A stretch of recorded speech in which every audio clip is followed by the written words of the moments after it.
আসসালামু আলাইকুম। আজকে করব কাতলা মাছের ভুনা। এর জন্য প্রথমেই মাছটাকে সুন্দর করে ধুয়ে নিয়েছি। এবার লবণ, হলুদের গুঁড়া, মরিচের গুঁড়ো দিয়ে মাখিয়ে নিব। আর মাছ ভাজার জন্য এদিকে তেল গরম করতে দিয়েছি।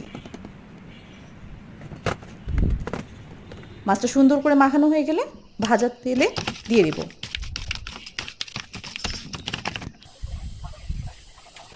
মাছটা দিয়ে দিলাম, সুন্দর করে হালকাভাবে ভেজে নেব মাছটা।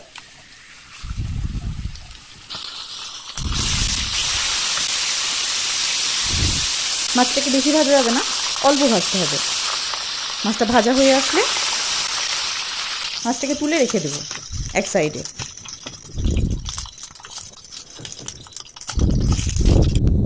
আর এদিকে মরিচ পেঁয়াজ ভাজতে দিয়ে দিয়েছি। মরিচ পেঁয়াজ ভাজা হয়ে আসলে এখানে মশলা দিয়ে কষাতে থাকবে। লবণ, হলুদের গুঁড়া, মরিচের গুঁড়া, আদা বাটা, রসুন বাটা, জিরা বাটা দিয়ে সুন্দর করে মশলাটাকে কষিয়ে নেব।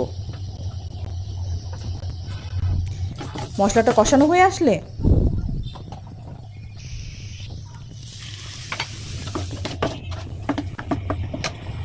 কষানো মশলার মধ্যে মাছগুলো দিয়ে দেব।